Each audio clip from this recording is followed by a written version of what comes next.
This is our final episode of Hockey Inside Out for the 2021-2022 Montreal Canadiens season.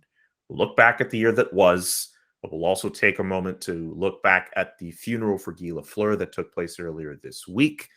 And I have all my good friends to do so. Stu is here, Rick is here, Dan is here. We're all here. This is Hockey Inside Out.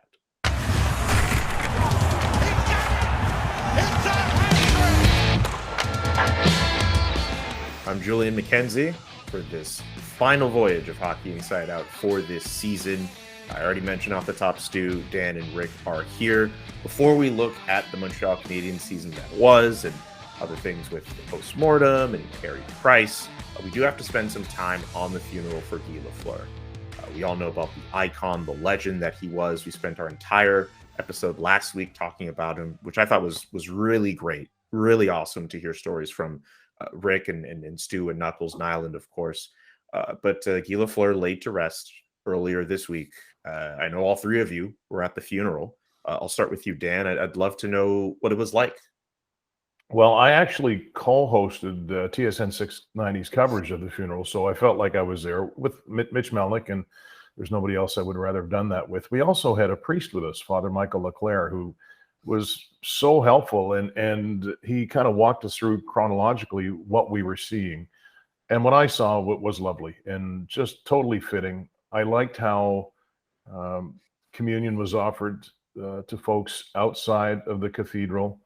I found the shot of the coffin with draped with the Canadian flag was so just stark and stunning, sort of in contrast with the colors of the cathedral. And I don't want this to sound the wrong way.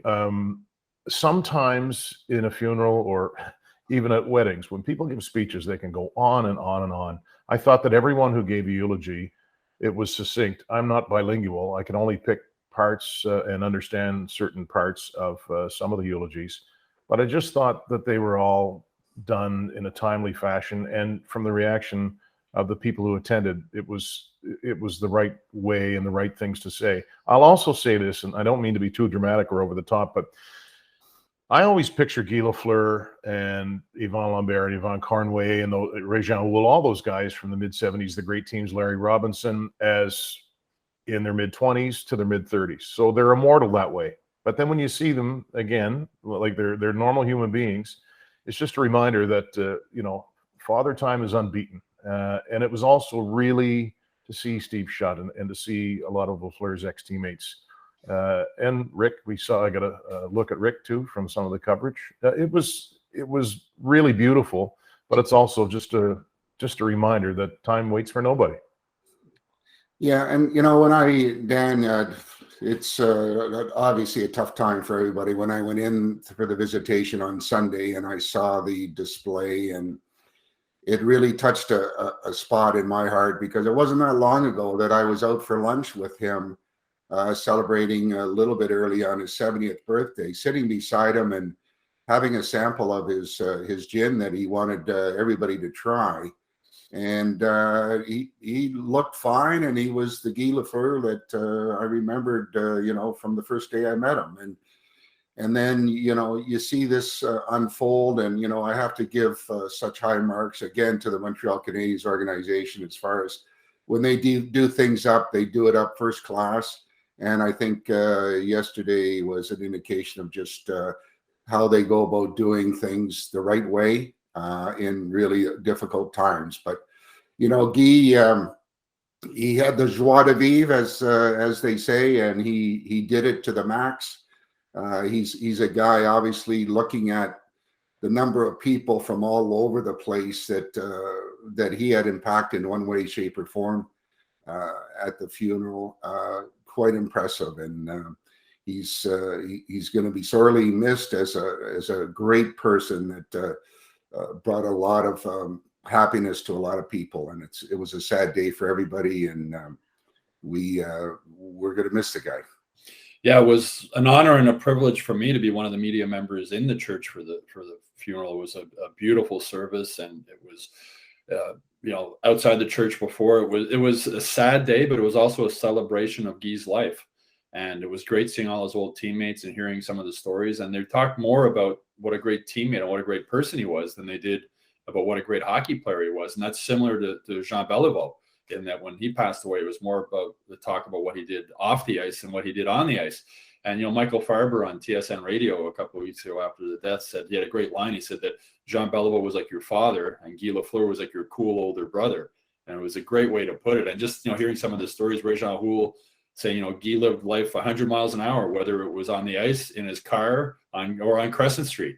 And that's Guy, and he could relate to people. And when Steve Shutt saying that, he didn't have an ego. And when he came in the room, he was just one of the boys. So if Guy was just one of the boys, everybody had to be one of the boys. That's just the way it was. And at the ceremony at the visitation at the Bell Center, it was hard to believe you were in the Bell Center. The way they had set it up was beautiful with the lighting, and it felt like a church. And just seeing the people waiting in line, and Yvan Lambert, I spoke with him at the Bell Center, and we've been all seeing the videos of Guy Lafleur's goal in that 1979 series against the Bruins with the too many men on the ice, and people forget it was Yvan who scored the winning goal in overtime. And he said, he said, I got to live Guy Lafleur's life for 24 hours. I was the star. And he says, and then everything went back to normal. And he told an interesting story too. He's saying that Guy never showed up at practice wearing jeans like all the other guys, because he always knew after practice there was going to be demands from him, whether it was the media or fans or whatever. And he wasn't wearing a suit, but he was always dressed like nice pants and casual. And he always realized he was representing not only himself, but the Canadiens. And he did it in such a beautiful way. And it seems like everybody in Montreal has a photo with Guy Lafleur. And he was happy. He looked happy to do it all the time. And that's one of the reasons fans loved him so much, is he was able to connect with them. I was following the day going on through social media. And there's one photo, there's one fan that one of my colleagues at the CBC managed to meet just before. And they were saying that I think they were in their truck like the night before. They got there really early. There are people who were lined up outside the cathedral for hours on hours well before it started.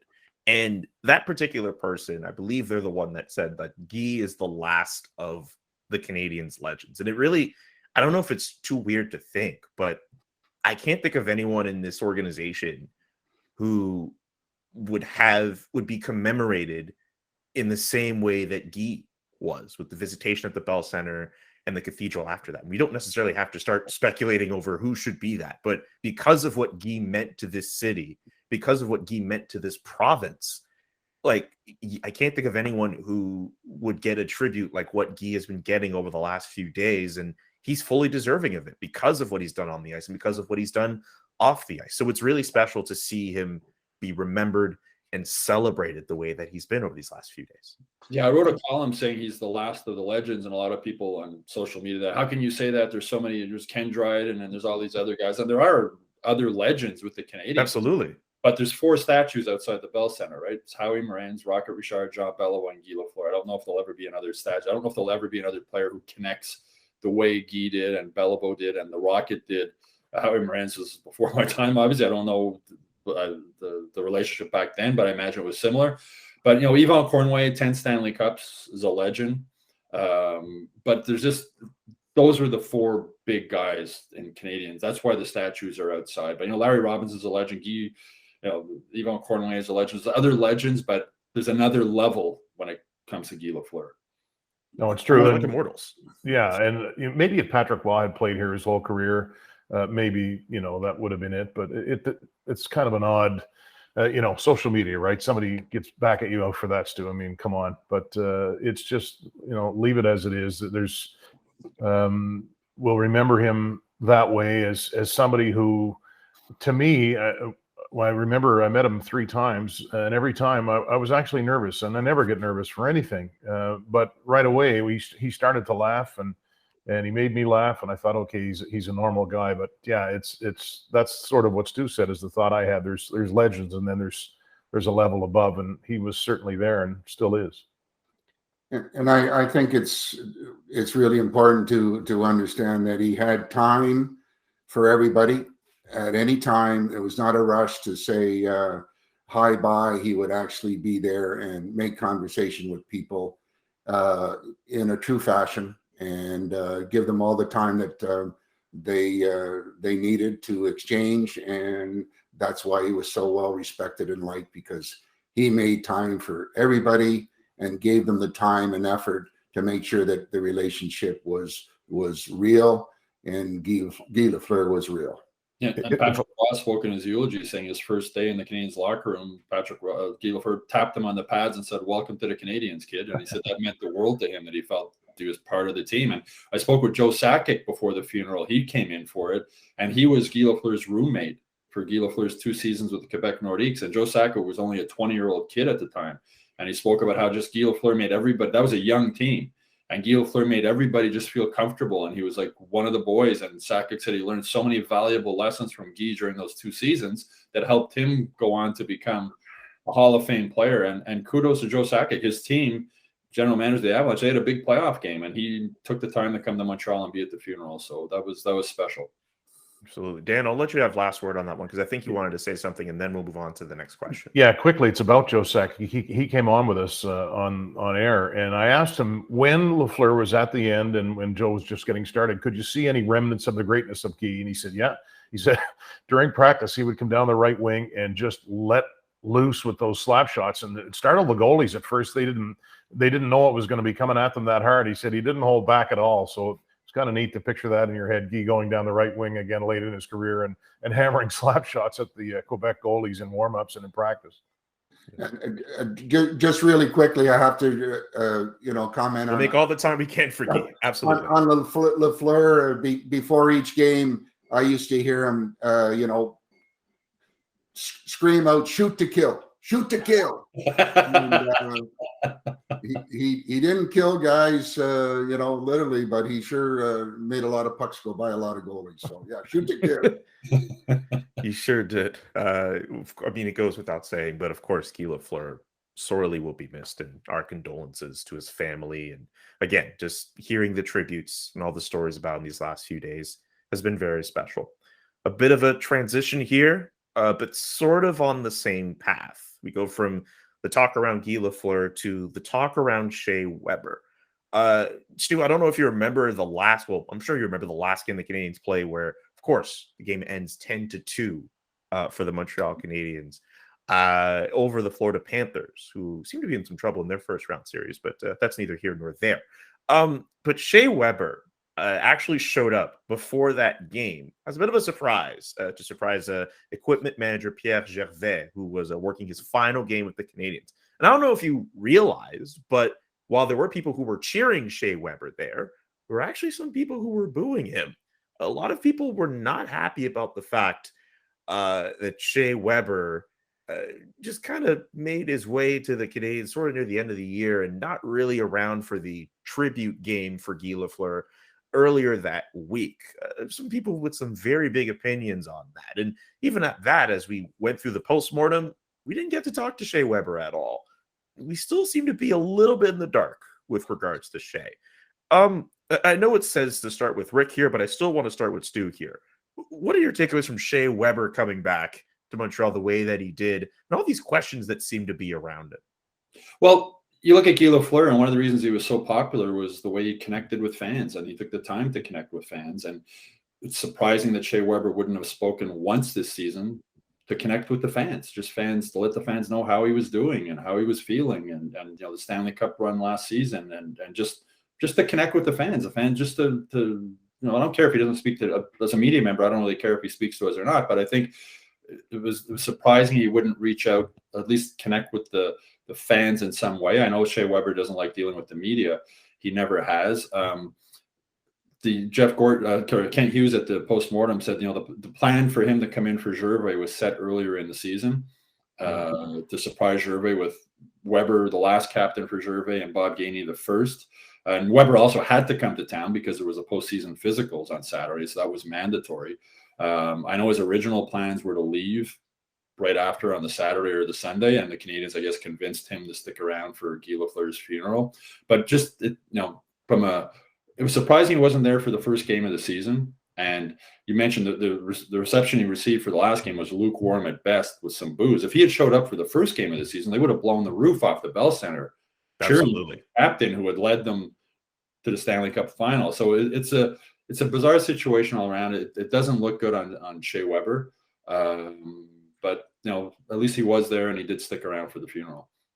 Absolutely. And I Rick, think I'll let you go here. I know I should have started with you, but sorry. No problem. Other than, I think, the way this situation has been handled has disappointed a lot of people. And everybody's been wondering, okay, what's going on? What's not going on? And, Ken Hughes alluded to the fact that there's a lot of technical issues here that have to be placed, kind of covering Shea's,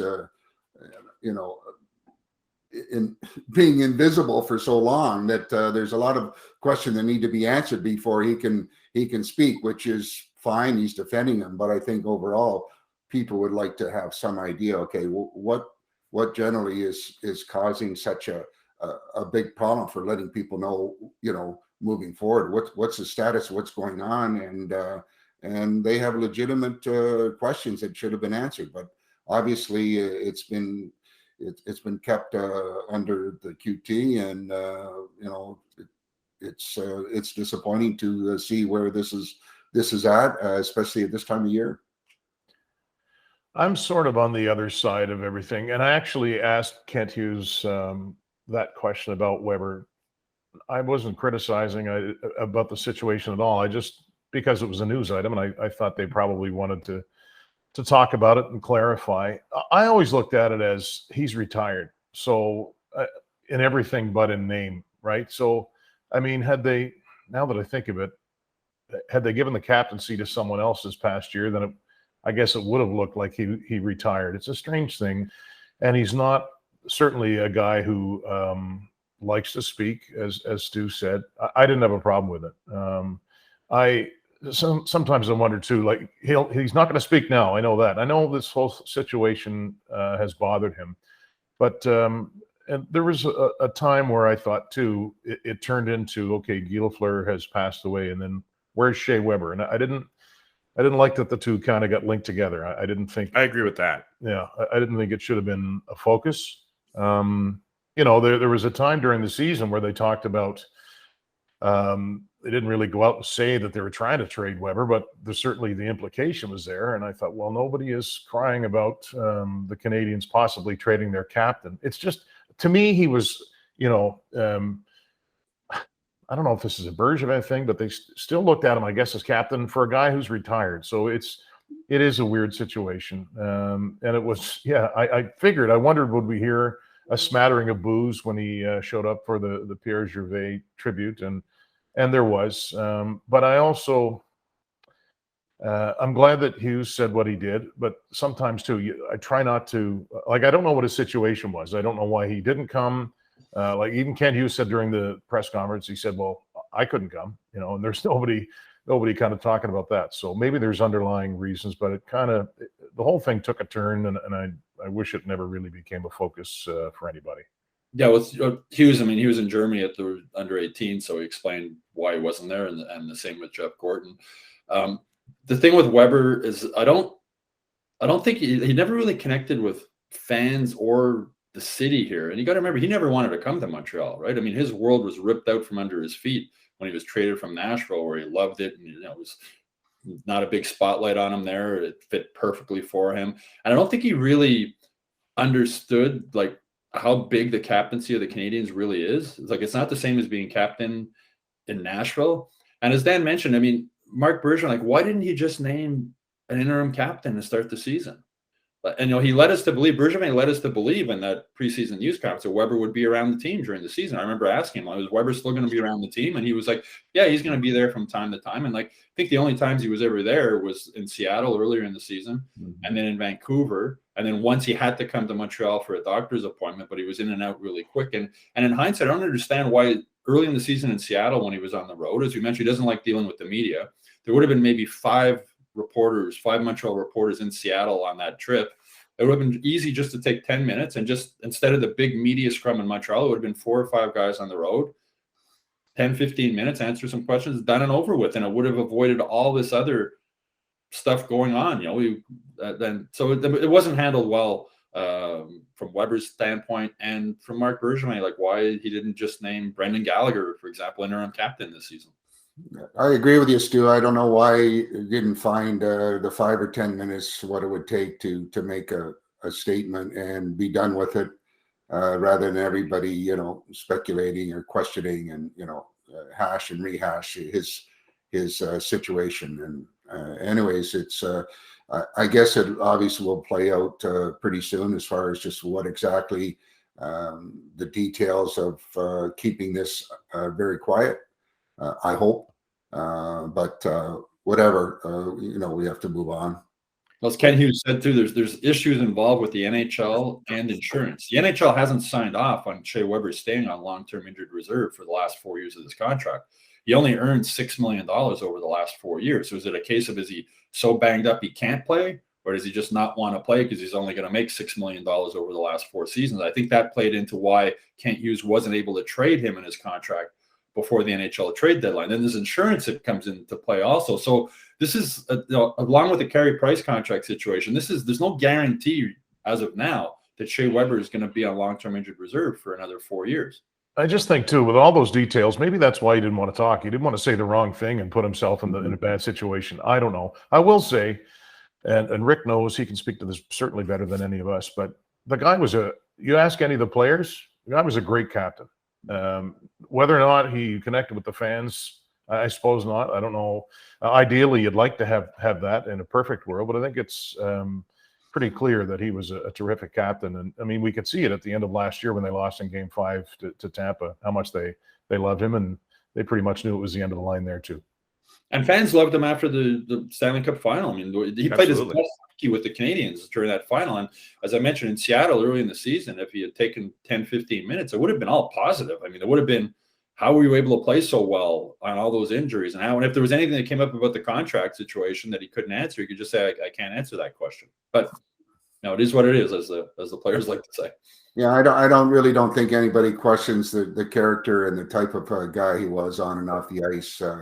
It's just the big question is the inside stuff of what's being held back. And he's a real good man from what I understand, and quality person, and it's no way, shape, or form a criticism of him personally, other than he's kind of caught in the system of contract, et cetera, et cetera. Well, I wish I was caught up in that situation too. I could take a little aggravation for an extra $6 million or so. Don't get me started on only $6 million over the last. Notice that, yeah. Only $6 million. Jeez, yeah. What's he made, like 120 over his career? I mean, we kind of forget sometimes. I could probably figure that out for you real quick. I think you lose track after you hit the 100 million point. Yeah. That how it is? Yeah. You should. I wish I had 100 million made so I could figure out how it is when you lose track of the first 100 million made. You wouldn't be talking us right now. No. No. Yeah. Estimated 126 million estimated career earnings for Shea Weber. But yeah, this is clearly like a money thing for me. Like him not talking. I mean, even Kent Hughes kind of said as much during the postmortem too. Like this is. You don't want to be put in a situation where he says something, he's actually it looks as if he's retired, and then there's I don't understand exactly the full implications of it, but like there's maybe a cap penalty that comes in, something that affects the Canadiens negatively, maybe the Predators negatively. I'm not exactly sure, but there's definitely like a tightrope act that the Canadiens kind of have to follow with Shea Weber. And while I think Shea Weber probably wouldn't want to talk to the media anyway, like that also kind of makes it even more convenient for him not to talk. But it's also easy to just say, Julian, sorry, I can't answer that question if it's a question that he can't answer. I guess, but yeah, would it be? What's the point? I mean, how? But is it? Yeah, that's it, right? Like how much? It would be a pretty big. I'd rather he didn't talk compared to him for like 5 minutes, just be like, I can't answer that question, and then the 1-2 answers we get are just like, well, yeah, I'm doing my best to be around the team and recover. Like we already know that. Well, you're our captain, Julian, and you're worth the 126. I appreciate that. I very much appreciate that. Thank you. Let's talk about that final game for the Montreal Canadiens, which was a couple of days ago. They win 10-2 over a Florida Panthers team that clearly rested half of their guys, but they lost bad, 10-2. That 10th goal, which Tyler Pitlick scored, all the fans chanting "Guy, Guy, Guy." And then the very next day, we had to go to Brassard for a postmortem. A whole bunch of guys spoke, and we get to break that all down now. Stu, your takeaways from postmortem day, final game day, all of that. Yeah, 10 goals after Guy Lafleur dies. I mean, you can't make this amazing. The well, Panthers, I mean, maybe not amazing, but you get what I mean. Yeah, the Panthers had clinched the President's Trophy the night before, so they were just playing not to get hurt. And two of their players didn't even get on the ice. They dressed and just sat on the bench. So wondering if they could order a couple of hot dogs and a beer during the intermission. I'm not sure. I mean, my takeaway from that game is that might be, and there's a good chance that was the last time we see Carey Price play goalie for the Canadiens. And at the postmortem, Price spoke about that also. He prepared the game day. His game day preparation that day was like it could be his last game in the NHL. And my lasting memory, it's the late in the game when Carey turned around to wave to his daughter up in the stands while the game was still going on. And he said in the postmortem, he thought he had heard the whistle go, which, you just imagine where his mind was at that point. Their big lead, the game's over, and his daughter's waving at him from the stands. And he waves back. And, Carey, the last 2 or 3 times he's spoken to us in the media, and I'm sure, I know Chantal Maccabi had a conversation with him about just being a little bit more open with the media. And he was, and it was refreshing to see. We saw more of the human side of Carey Price than we've seen in a long time. Just talking about, it might be my last game, and how he prepared for it, and how, like, seeing his daughter up in the stands waving at him, and his kids are at an age that he's not sure if his kids will remember later on in life that he played for the Canadiens. His little son, especially not. He's too young. But, as Carey said, his identity, since he was a very young man, has been goalie of the Montreal Canadiens. And you just imagine everything that was going through his mind that day, wondering if this was his last game. And he spoke openly about it. And it was nice. It was refreshing just to see the human side of Carey Price moving forward. And, another operation is a possibility, as he said. So, the odds, nobody knows for sure, including Carey Price, and it's a big question mark. As Kent, you said, they need to get some clarity on what's happening with him, and they hope to get it during the off season.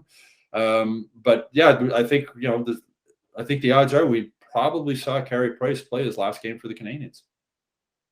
Well, for me, you go back to that game, and there was kind of a celebratory atmosphere because they got up early on the Panthers, and obviously the Panthers weren't engaged.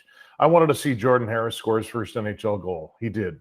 He did. Which was great. I mean, it's hard not to like that kid as far as we know him. It was cool to see Caufield get his first NHL hat trick. It reminded me of 3 years ago when Ryan Poehling did the same thing. There was a game at the end of the year, and they were battling to try to get into a playoff spot. In the end, they just couldn't get there. But they played the Leafs on a Saturday night, and there was a really fun atmosphere that reminded us how much excitement we can see at the Bell Center because of the fans. And the fans were really into that. And I don't want to say it was just like a release of what had been an awful season, but the fans, they just had fun. And Tyler Pitlick scored. And I just have to tell this story. I knew that his last goal was March 10th, 2021. My son's birthday is March 10th, 2001. So Pitlick scores, and I say, there's his first since March 10th, 2001. And Mike Johnson goes, no, that's quite a while ago. And I said, yeah, that's my son's birthday. I knew I would do that. But even the smile on his face, he's like, okay, finally, right? My first goal in like 50 games. So that was good. And then the next day I thought Jeff Petrie, I think he spoke for like 23 minutes, and there's a lot to get to on him. But I thought he was revealing and helpful as well in what he had to say.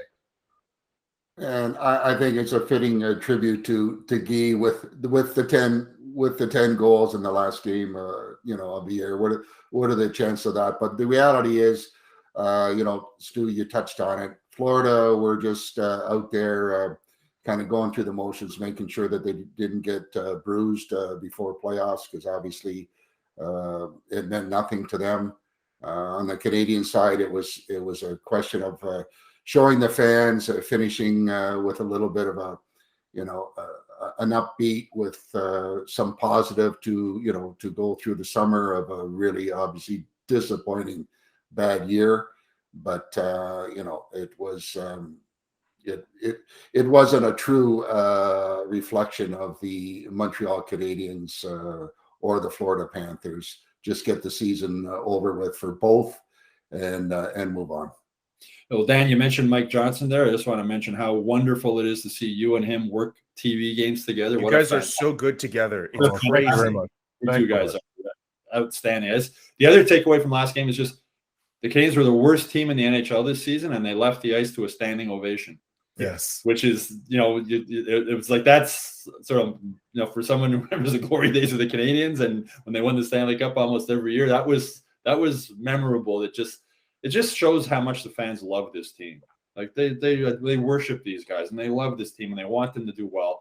And I think it was a good message for the players too, because the season ended. Brendan Gallagher took the microphone to speak to the fans, and so did Samuel Montembeault and Cole Caufield. And it was just a horrible, horrible season where everything went wrong, but it ended on a happy note. And for the Canadiens and the players, hopefully they can carry that through the summer and feed off that maybe a little bit when next season starts. It was great too. One of the best moments of the game was when Ben Sherratt came in, and you all know where I'm going with this, and Price came way out and he had the glove save, and then our cameras caught Carey with the big smile, and then we cut to Ben Sherratt at the point kind of grinning. I thought that was just really, really nice. Yeah, it was great to see. Let's get to the final one here for this final Hockey Inside Out edition before we get to the summer. We'll be back around the draft. Looks like we'll be back around before and after the draft, but we need a couple months off here. Carey Price. Let's talk about Carey Price and talk about the situation that he's in, because we don't know if he's going to play another game for the Montreal Canadiens. And if the Canadiens are in a situation where they're not going to have Carey Price, what are they going to do with the goalies that they do have? Just a couple of hours before we started recording today, I think Kent Hughes did an interview with 91.9 Spa, and one quote that is making the rounds, I'm translating from French here: "We don't have anyone in our organization who has shown they could be a number one goalie in the NHL." Wonder how Jake Allen feels about that.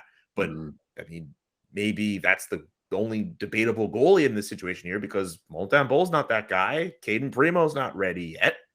Yeah, the Canadiens would be in a pretty precarious situation if they found themselves without Carey Price. And even with Carey Price, maybe not being at 100%, or at least not being the goalie that he is, they're still in that precarious situation. Dan, what are the best and worst case scenarios for the Montreal Canadiens as they try to handle Carey Price and their goaltending situation? Well, best case scenario, and it's probably pie in the sky, but that he gets another surgery and he's ready to go for the start of the season. And there's no question as to swelling anymore. And he comes back and, he doesn't even have to be at his Vezina Trophy level of 2015 just to be able to play 50 to 55 games. And what a tandem that would be with Jake Allen. I don't believe that's going to happen. I mean, what do I know? I'm no medical guy, but you look at last year and he had the minor surgery that lingered and lingered and lingered. Worst case scenario is, again, lingering, more uncertainty. And that's what we heard in the post-mortem. Ken Hughes doesn't know. And at least they're honest, right? And even what Kent is saying about there's no number one goaltender in the system. If he did say that, if that translation is correct, Jake Allen at times has been a good number one, but there is no heir apparent, and it's tough to find that. So they just don't want to have it be up in the air. I'm sure they would like for things to be black and white. Either he can play or he can't.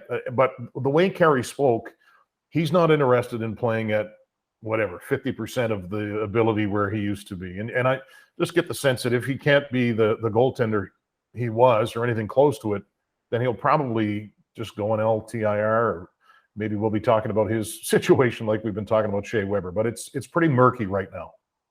Yeah, and I think there's a real concern when you hear the player come out and say, I'm not really sure if I can perform the way I like to perform. And, this seems to be, going on and on and on with him this whole year, which has been really difficult. But in all honesty, I mean, if the guy has a real problem with that knee, he's the first one to realize it. And he's a guy that has always played, at the top level performance wise.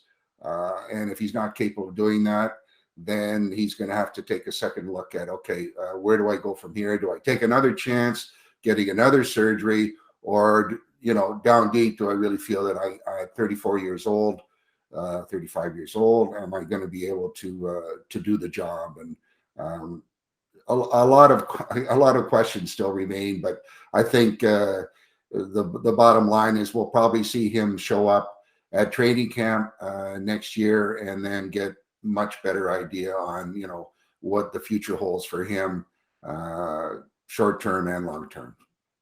Kudos to Ken Hughes for being brutally honest. I mean, and open, because they don't have other number one goalie in the team besides Carey Price. And even Carey Price isn't a number one goalie now. He said the way his knee is, he can't play 50 games the way he's feeling right now. So they don't have a number one goalie. And I'll be brutally honest, the best thing that could happen for the Canadiens right now is that Carey Price goes on long-term injured reserve and they move on. They can get rid of that $10.5 million cap hit for the next 4 years because Price, that's a lot of money to pay a goalie. If they were trying to trade him and eat half his contract, it's still $5.25 million cap hit on the new team. And there's only 12 goalies in the NHL this season who earn more than $5 million. That's still a lot of money for a goalie. So the best case scenario for the Canadiens is if they can move on from Carey Price. And we don't know right now if that's going to happen or not. I mean, Caden Primo has been called, the goalie of the future, but he's looked like a deer in the headlights at the NHL level. He's, shown why he was a 7th round pick.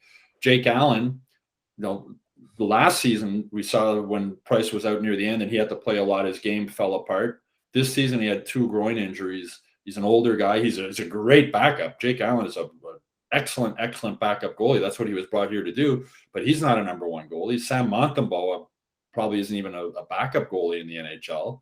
So yeah, they got the best thing that can happen is if they can move on from Price and find out early, and then Kent Hughes can go out and try and find another goalie to come in and be the number one goalie next season. Yep.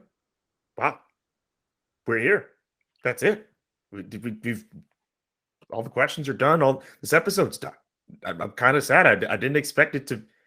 Man, it's kind of weird because of all the way last year ended up, and we were doing these episodes all the way through like July, and we're in May now, and it's over.